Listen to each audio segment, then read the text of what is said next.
Hey, welcome back, guys. Another week of college football ahead of us. Another exciting week. We have Matt and Chad back with us to give us their previews and predictions. Alex is out this week again. He's expecting his first child any minute now. Actually, we're trying we're hoping for the best for him and Emily. Uh, but we'll jump right into it. First game of the week is Florida and Georgia, the cocktail party. Florida comes into this game a 3-point dog in Jacksonville. Uh, there's a lot to break down this game. I'm going to try to keep it short and sweet. Let some of you guys point out some of the stuff. Uh, Georgia is hurting big time on defense. They've lost a lot of players to injury. Florida's lost a lot of players to unknown reasons. Both teams are really secretive about who's going to play in this game, so that'll be interesting to watch. We have 6 defensive backs, I believe, out for this game. Potentially, they could all come back. We don't know if it's COVID related or if it's injury related. Offensively, Florida, one of the best in the SEC, probably the best in the SEC. I know statistically they are. Some people would argue Alabama. Georgia is definitively the best team in the SEC defensively. Georgia's had its moments this year offensively, but they've also struggled mightily offensively, running and passing the ball in some halves of the season. Florida's defense has struggled tremendously up until last week. They've essentially not been able to get off the field against the first 3 opponents they had on Texas A&M and South Carolina. This game's interesting. I think a lot of people are blowing a lot of smoke that Stetson Bennett is just a trash can of a quarterback. He's got his weaknesses for sure, but I've seen some of his vertical balls, even against Alabama, some against Auburn. But he's got a great supporting cast around. He's got all 5-star wide receivers. He's got great running backs. He's got a tremendous young offensive line that arguably could be the best offensive line in the SEC this year. Florida's offense, we know what they got. They got superstars at their wide receiver position. They got running backs that really haven't been featured a whole lot. Expect that to happen at some point in the season to see a lot of explosive plays, pitching and catching and running out of the backfield. As far as a pick, I'm gonna have to go with Georgia in this game. I just don't buy into the fact that Georgia's offense is that inept. They've been able to run the ball really effectively in a lot of games. Alabama, Auburn, they're getting like 4 or 5 yards a carry running the ball. So when they want to assert their running game, they can, and that goes against anybody. Florida's defense obviously has shown an aptitude to be able to do that. Now they did look a lot better last week against Roundtree and the Missouri running game. This is a little bit different animal. And I also think that Georgia's defense, though depleted, will keep Florida to the lowest production that they've had all season. I don't think they have to double team as many of the wide receivers. I think they still are going to have a matchup problem against Pitt. I think Pitt is definitely going to be able to do what he needs to do, but I think this week Georgia squeaks one out in Florida and makes it 4 straight years against the Gators. Chad? Yeah, so I picked Florida for this game, actually. I think they've been really consistent on offense this year. And I personally think, I know you talk about Stetson Bennett and he's got a lot of weapons around him, but I don't think he's the guy. I think he's shown in the last couple of weeks that he just hasn't played that good. I do think their defense is stacked, and I know Florida's, missing. You said they're missing some guys in the backfield. They're missing 6 guys in the backfield. They're going to be pulling guys out of the stands, it sounds like. So, Stetson Bennett may play a little bit better, but I'm still going Florida. I think their offense is high-powered. I was saying before, I loved watching the highlight reel of Kadarius Toney. He seems like a really fun guy to watch. So I can't wait for Monday. I think he's going to have some more highlights to watch. Oh, that's for sure. Yeah. We'll definitely see one or two plays of Kid Arians telling you, making people look like fools. Matt, what do you got in this game? This is really tough because both teams' strengths, Florida's offense and Georgia's defense, have to go against each other. So it's going to be really tough. I can definitely see why the line is so low. But my biggest X factor for you guys is going to be Kyle Pitts, who can contain Kyle Pitts on Georgia's defense. I know you said like they've got a lot of injuries on defense, but who's going to be able to stop him? Even with their full amount of guys, like who's going to be able to stop him? So No one. no, yeah. From what I've seen, nobody's been able to. They couldn't last year. I know they're better this year than they were last year, but they had no answer at all for Kyle Pitts. Yeah, but I'm ultimately going to go with Florida in this one. But it's going to be very slim, very slim. Yeah. See, I don't think there's any doubt that Florida's still going to have a productive day offensively. I just think that the offensive line is really going to start showing its cracks a little bit. They've looked really good in the games they've played this year. And of course, Kyle Trask is cool hand move. I mean, he does not get phased very often. But I think it's going to be a little bit different. For Florida fans, you might remember the way we played against Auburn last year. There's going to be a lot of pressure on Trask, and it's going to be up to him to protect the ball and still in Bowen to be able to make sure that they still get the ball to the playmakers. All right, and Alex is picking Florida as well in this game. Again, Alex not here this week, so I will be giving his predictions. So he'll take that one. Next game on our slate, I don't know how much you boys have kept up with either of these two teams. Oklahoma State going to Kansas State this week. It's both teams here had suffered pretty bad losses last week. Kansas State getting blown out by West Virginia. Texas obviously beating Oklahoma State in overtime. This is the reason why I wanted to preview this one, because this is kind of like the whole Big 12 is riding on this game. If Kansas State, which they've done in the past, tried to play spoilers to the Big 12 chances to get in. If Kansas State ends up winning this game, boys, it's over for the Big 12. There's no way all two-loss teams. We still, haven't seen a Pac-12 game yet. We haven't seen, the Big Ten surely is going to get at least Ohio State in the championship with a pretty unblemished record. It could drop a loss. I mean, it's hard to believe that any team is going to go undefeated in a season like this. But I'd say Ohio State's in good shape to go undefeated. But for this, I mean, it's a make or break for the Big 12. I think that Oklahoma State's got a good chance to win this game. They got a decent defense paired with a good running game. They have been able to sling the ball a little bit this year. Kansas State, kind of, a mixed bag. You don't know who you're going to get. Kind of like a Texas A&M in the SEC. You're going to get a good matchup against them, or they're just going to roll over and play dead. Coming off the loss against West Virginia, the number one defense in the country, by the way, I think they're going to be definitely trying to have more of an offensive production. I think that Oklahoma State potentially could be in trouble here. With that said, though, I am going to go with Oklahoma State. I think the Pokes right the ship. They obviously have that big game with Oklahoma coming up. So they're definitely going to try to make it into the Big 12 championship game with just the one loss against Texas. That.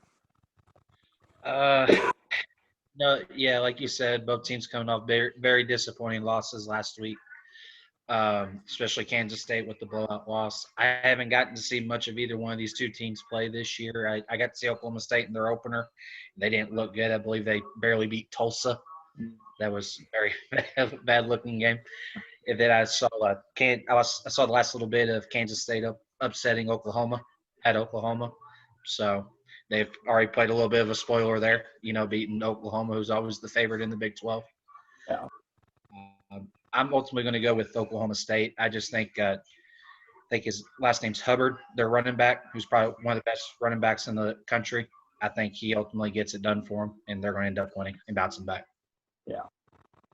Chad, you got a good beat on this one?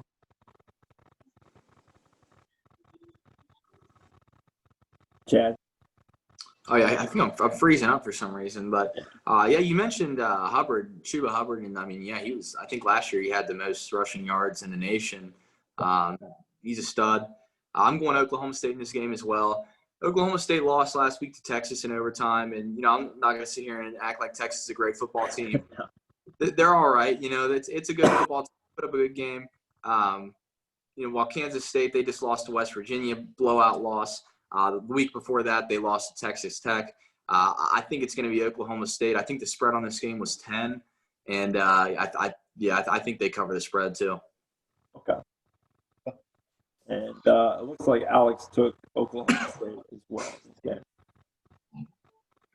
All right. Let's see. Next game is Texas A&M at South Carolina. Matt, you want to give us that one? Texas A&M and South Carolina. Oh boy. Now this is the year in, year out cross divisional run. Yeah. Kind of it started off being A&M versus Missouri, but then Arkansas and Missouri became cross divisional rivals. They're historic, Big Eight rivalry. Southwest Conference, sorry, not Big Eight. But go ahead. Yeah, I'm going to take Texas A&M in this game. Texas A&M is a better team in my opinion. I just think they're a better coach team. They have better talent. The few games I've seen in South Carolina this year, they just haven't impressed me at all. I mean, I know they had the upset win over Auburn, but they haven't impressed me at all. So, Chad? Yeah, this game I'm going Texas A&M. I think Texas A&M. I read a stat they lead the nation in third down conversions. South Carolina's line just hasn't been looking very good. So yeah, I think it's gonna be Texas A&M. They were also a 10-point favorite. And I think they've been looking pretty good. I think they're gonna cover the spread for that one as well. Mm-hmm. Yeah, I'm gonna have to go with Texas A&M too. I think the road is opened up for A&M at this point. I think they can win out and they can still find their way into the playoffs without having to go into Atlanta. With that said, I mean, every game is going to be huge for them going forward, and I don't see them slipping up here. If they would have taken a couple losses and they would have been out of the picture, we would have been wondering what kind of Texas A&M team we're going to see this week against Muschamp's defense. But I don't see Muschamp's offense being able to do much against a pretty sublime Texas A&M team. Just South Carolina's falling off the horse. They don't show a lot of confidence. There's not a lot of confidence in Kylan Hill anymore. Is it Kylan Hill, Mississippi State? Yeah, not a lot of confidence on a player off season, but yeah, definitely going in this game. I think even if it was, I mean, it being out there in Columbia, South Carolina, it's not really going to make much of a difference. A&M will cover if it is 10 points. And Alex also is taking Texas A&M this week as well. Moving right along, we're going to go to the Tennessee Arkansas game.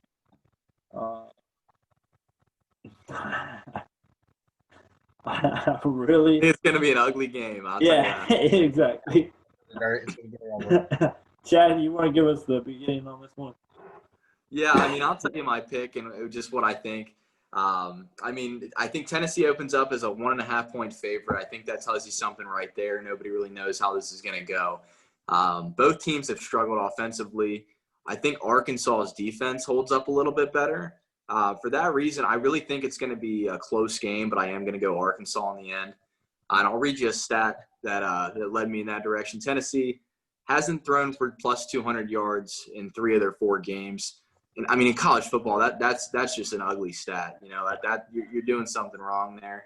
And both teams are really bad with ball control, so just controlling the time, on the clock. So I think that it's going to be a very ugly game, but I think it's going to be Arkansas in the end.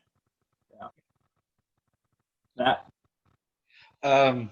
I agree with Chad. I'm gonna go with Arkansas as well. I think I like the way Arkansas looks a lot better than I do Tennessee. I mean, Tennessee can't even figure out who they want at quarterback still. I mean, I know they're still having that problem since we beat them, and it just I think this is going to be indeed a close game. I mean, but I think Arkansas ultimately ends up winning this game.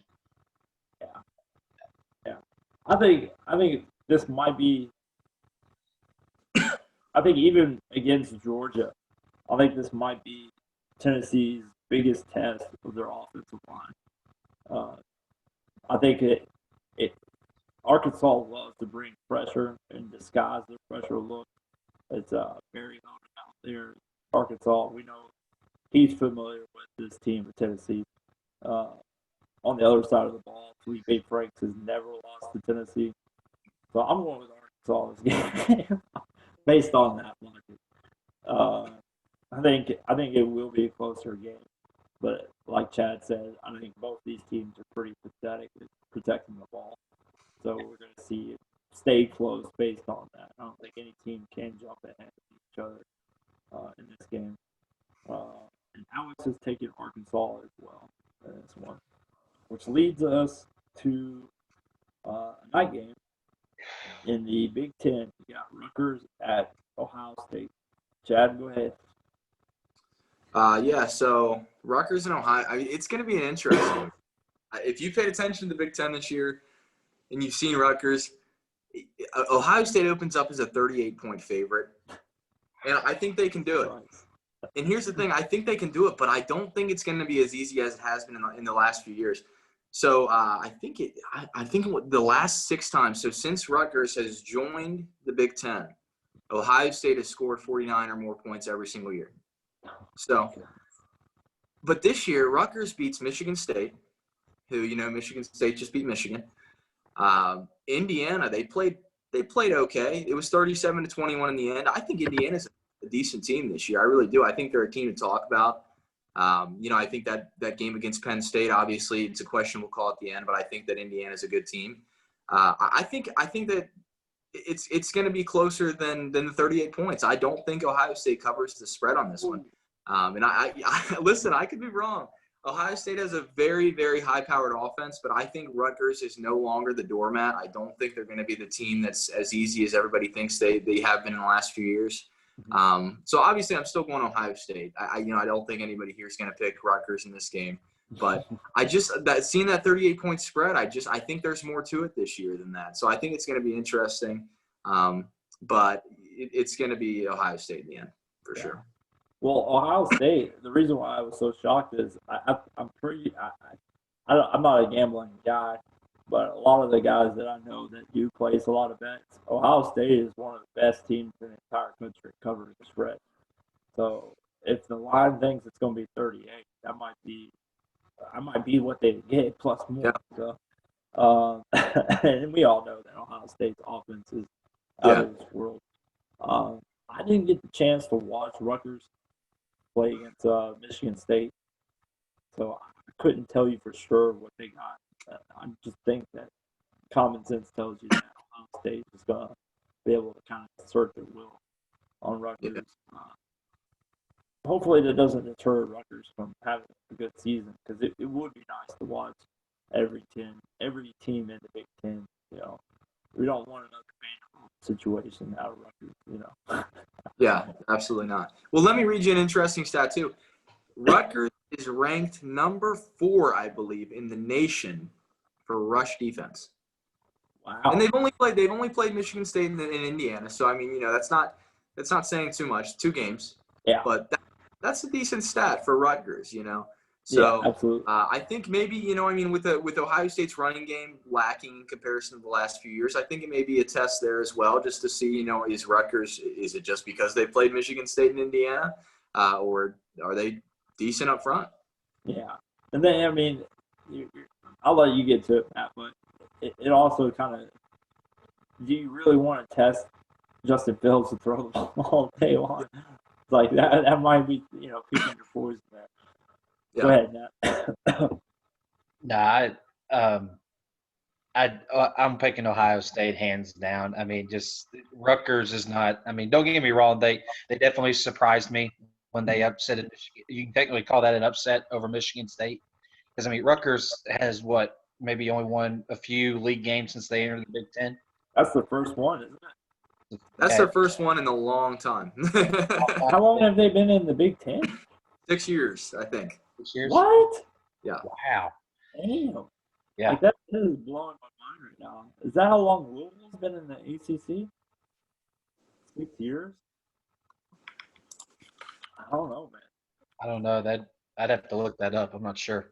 That's crazy. But yeah, I do remember the Big East having that explosion. Yeah. For all the teams that wanted to play football left. It was 2014. Rutgers and Maryland joined the Big Ten. That's crazy, man. It just blows my mind how fast time goes by. Because, I mean, it just seems like, only a few years back. I mean, maybe 5 or 6 years, but it feels like that's how long it's been since Rutgers won the Big East. And now they're in the Big Ten. But, yeah, I agree with you, man. There's really no way you can pick Rutgers in a game like this. No. It would be the shock of the year, for sure. If Rutgers yeah. went out. Yeah. Ohio State. Greg Schiano will have Rutgers better than some of these low-end Big Ten teams, though. I'm confident in that. I think he's going to do a good job there. Yeah, I agree with that. And then Alex is definitely taking Ohio State.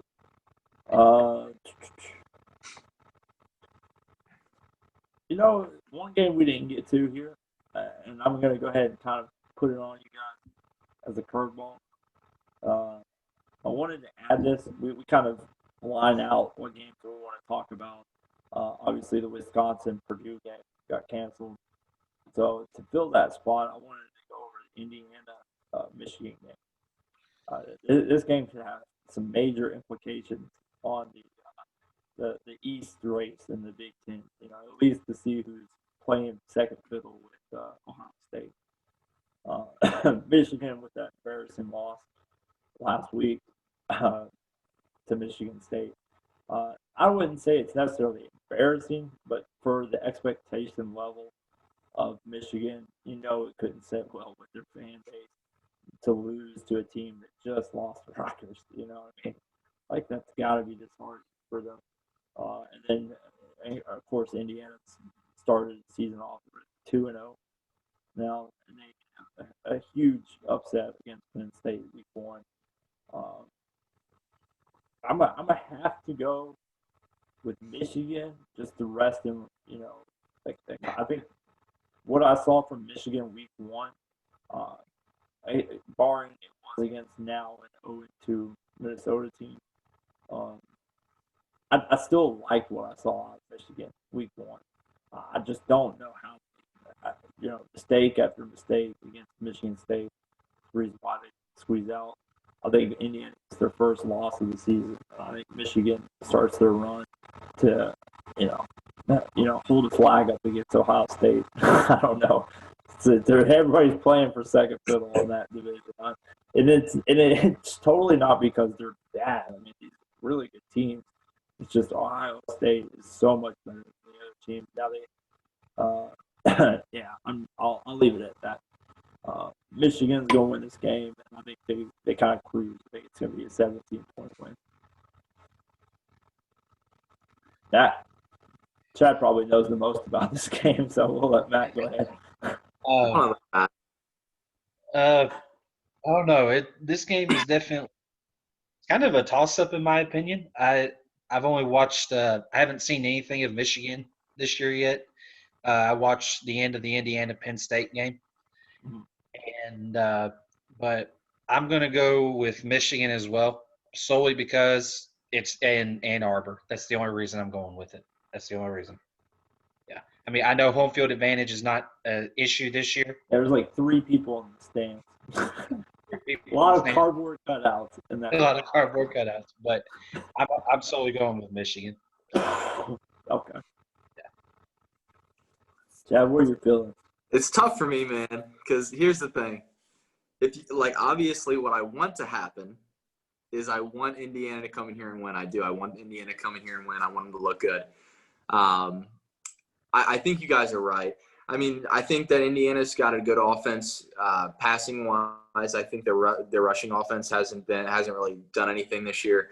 That being said, Michigan against Michigan State, that was an ugly game because Michigan just didn't have any explosive plays. They just didn't have any plays where, you really got excited and got up like, oh, obviously I'm not getting excited personally, but for their fans, there was nothing to be excited about. But I think it's a team that they're comfortable playing. I think it's a team that they're comfortable beating. I guess I'm going to have to go Michigan, but I think it's going to be close. I think it's going to be like a 27-24 kind of game. Yeah. I could be wrong. I just think that Michigan's going to get it corrected. I mean, that was a tough pill to swallow. I think there's plenty of leaders in that locker room. That's one thing I've always tipped my cap on Michigan under Harbaugh, is they always have good leadership. They may not always be able to put it together or, stop a quarterback on a third down play or fourth down play, if you remember that. But they definitely always have solid individuals that are leaders. So it's unacceptable to lose that game against Michigan State, not with what you want to accomplish in this season. Yeah. Alex has taken, I believe, Indiana. Yeah. And he added that he can't believe how good Indiana's looked this season. I agree. We're all for sure. Yeah. It's really surprising. We saw them play, or at least probably me and Matt. The first game we lost at Indiana in a long time was when they played against Tennessee in their bowl. And it was surprising how good they were looking in that game. But I didn't think they'd come out the next season and just play this well, and especially beat Penn State week 1. That was a huge surprise. Right. All right, and then we'll go on to the nightcap, the game of the week. Even with the cocktail party, you got a more exciting game here. You got Notre Dame putting on the conference pants. This one could go either way. This is going to be a tough one to talk about, man. This is part of what we've been talking about. I know that the biggest surprising thing, a little bit segue here, is the biggest surprising thing is Notre Dame's strength of schedule has actually gone down for joining the ACC. Now, the one statistical outlier to even that up is they have to play Clemson this week. Mm-hmm. Imagine if Clemson wasn't even on the schedule. That would be a travesty of scheduling. But, Clemson, of course, has the coronavirus sweeping through their team. We're seeing that a lot in college football and affecting playoff potential teams. You've had Florida. LSU dealt with it. I know LSU's turned out to not be what we expected, but Florida dealt with it mid-season. Wisconsin's dealing with it now. We don't know when we're going to see Wisconsin football again. And then Clemson, losing your Heisman hopeful, arguably, if not one, the second best quarterback in the country, Trevor Lawrence. But the biggest problem for Clemson is their defense. Those linebackers, I think I've highlighted in earlier videos, their linebackers are the glue to that defense. They make a ridiculous amount of tackles. I think it was their third game of the season. They had a combined total of 28 tackles between the two of them. It's like this is it's insane. But they righted the ship against Boston College. We all probably tuned in at some point in that game and said, hopefully, or depending on who you are, maybe Boston College will keep this as a game. But in the second half, Clemson kind of just asserted it. The quarterback looked better than what most people were expecting, even though he's a highly talented recruit. And then the defensive line really stepped up and kind of filled that dominance that the linebackers are missing. Notre Dame's a different animal. Going into South Bend is a different animal than playing in the comfort of home. But I just haven't seen anything from Ian Book to suggest that he's ready to play against Clemson's defense. You know what I mean? We keep expecting Ian Book to make that next step, but we're just not seeing it. I'm gonna have to go with Clemson. Dabo could even have coronavirus, and it probably would sway my opinion about this game. You know what I mean? Alex picked Clemson. Or no, Alex picked Notre Dame. Yeah, I saw that. Yeah. I misspoke there. I knew it was shocking what he wrote down. I can't remember what he had said, but yeah, he picked Notre Dame in this game. Alex, you got more balls than me, man. Matt, you want to give us your thoughts? Yeah. Clemson versus Notre Dame. This is definitely a very interesting game. Something that we usually don't see till the playoff or, till the BCS bowls or whatever, whatever championship series we're going to use year in and year out. But like you said, Trevor Lawrence is out with with COVID-19 right now, and that's going to affect Clemson a lot. But keep in mind they do still have ETN, and he's one of the best running backs in the country. He's definitely first, second round talent in the NFL whenever he decides to come out. But I agree with you on Ian Book. He has not taken that next step as to make him an elite quarterback, for Notre Dame fans to really get hyped up and say, yes, we can win with this quarterback. Mm-hmm. And Notre Dame really hasn't had that in a quarterback in a long time. And but I was leaning more towards Notre Dame, but I think with Clemson, they're going to ride ETN, kind of like what they did to come back last week over Boston College. And I'm going to go with Clemson. Chad, what are your thoughts? You guys took the words right out of my mouth. I mean, Ian Book, not impressive.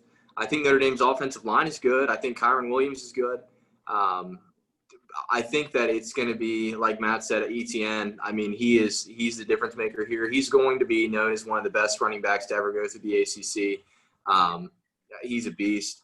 I think that is going to be huge. I can't say that guy's last name. The quarterback that's going to be playing for Clemson. What is it? Ukulele or so? I can't say. But whatever it is, we'll go with that.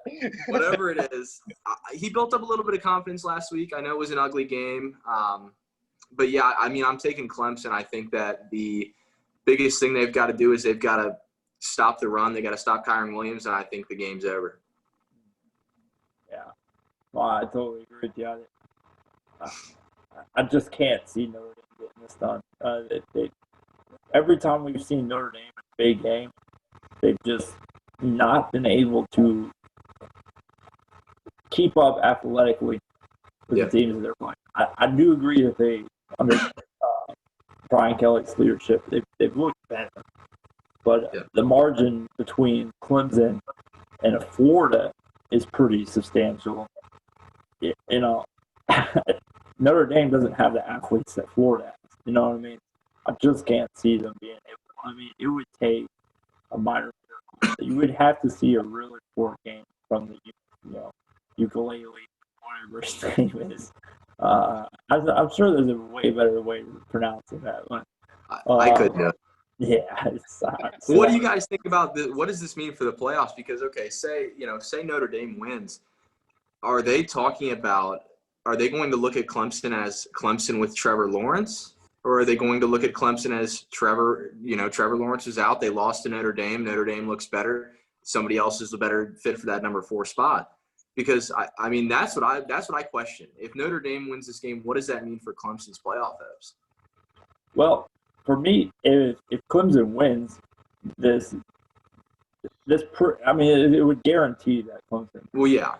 But the other thing is the ACC doesn't have divisions this year. Yeah. So Notre Dame, if they beat Clemson, guess what? Now you get to play Clemson again with Trevor Lawrence and all the defense. So I don't think it means anything, really. I mean, it does give Notre Dame some confidence. But I have a hard time believing Notre Dame can beat Clemson, let alone beating Clemson twice. Especially when you got championships on the line, it's hard to imagine anybody in this ACC is going to be able to get Clemson. It really is. Regardless, I mean, if they would have lost to Boston College and then lost this game, it would have been a different picture because then we could have been talking about a Miami Notre Dame ACC championship game. Mhm. Oh, yeah. And I mean, I think both teams would take that in a heartbeat if you could sell Yeah. that. But yeah, I don't think it makes any difference. We have about a minute left. I want to hear what Matt's thoughts are on Kentucky's opponent this week, the bye week. Do you think they're going to be able to beat the bye week this week, Matt? By a slim margin, we will beat the bye week, 27-24.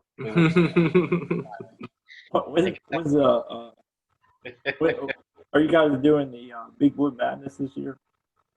There is a rumor floating around that next Friday, the 13th, there will be a Big Blue Madness. Okay. Well, we can look forward to that. Yet. So, I've not heard anything confirmed. So. Kentucky still got winnable games on their schedule. Oh, yeah. It ain't over yet. They ain't winning the East, but no, we're not by far. All right, guys. Well, thanks again for coming. And be sure to tune in on Sunday for those watching. We will have our reactions for these games. And also, if you're liking what you're seeing, please hit the subscribe button, share it to any of your favorite social media sites. Again, we're getting there. We're going to start doing some live streams once everybody starts settling in. I think we all have pretty crazy things going on. So thanks again for tuning in, and catch us on Sunday. Bye, guys. Thank you.